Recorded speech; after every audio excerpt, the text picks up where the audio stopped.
So the project we're working on right now, and this is a grant that the Mohican Nation had received, is for a year and a half. And we're starting off with a very simple online language learning, language teaching process. So it's going to be myself as the person who's kind of learned about the language and is able to transmit that knowledge to maybe 5 or 6 really keen language nerds back in the Mohican community. And we're going to spend the next 15, 16 months seeing if we can't, rebuild the language, not in a scholastic sense or not in a this is how we can learn from history kind of sense, but it's really to get things conversational. So we're going to be starting with stuff like "Gonamanse," hello, "Onewe," or "Onewe," thank you, all those sorts of terms, and then we're going to go into more and more complex use of the language. So my job is to be the sort of bridge between the written documentation and linguistics and the people in the community who are going to be the main drivers behind whatever language revitalization they want to do. So it's going to be a kind of a grassroots way of reintegration or reintegrating the language into the community. So it's not really a formal top-down, this is the education system, we're going to put everyone in a classroom and we're going to learn about what color desks are, what color books are. This is going to be what kind of language can we use today, right now? How do you answer the phone? How do you tell your kids not to put their hands on the stovetop? Whatever, those sorts of phrases and language is what we're looking to start with. So part of what I do is bring those two together. So I look at the old documentation, say, I wonder what that sounded like. And I can tell what that sounded like by comparing it to, let's say, similar words in the later written record, or maybe even similar words in neighbor languages that, Munsee or Penobscot or these other languages might have similar words for something like water or sky or what have you. And so by looking at the related languages surrounding the Mohican territory, all these sorts of things come together to help recreate what the language would have sounded like.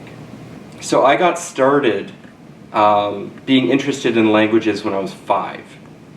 And when I was 5 years old, my grandfather gave to me a world atlas for my birthday, because he saw me every time I went over to his house looking at the globe and looking at all the maps and such. So he gave me a world atlas thinking I was interested in maps.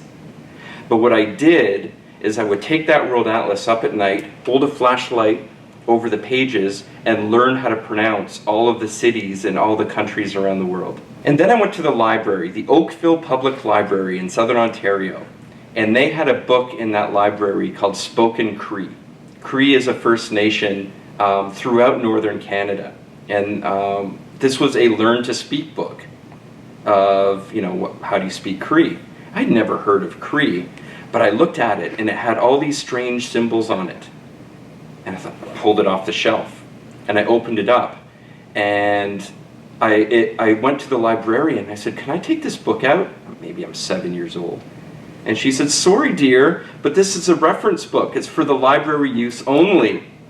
So I lived in that library for weeks and just paging through the book until eventually the librarian let me take it home. I came here to Indianapolis because I was invited by people who are working on the songs that the early Moravian Mohicans would have sung amongst their own community and amongst themselves. What I bring to the project is I can understand what the words mean in Mohican. And they're not always the same as what they were in the original English or the original German. Or sometimes you can tell that this was written by a native speaker, or this was written by somebody translating because they make simple mistakes, or that sort of thing. So that was why I was invited to come down. But since I've been here, I've worked, fairly closely with Bill and Sarah and Rachel. And I think we have a really wide range of interests, and I think we make a good team. Each of us is bringing something unique to the table. and we've gone and recorded a song.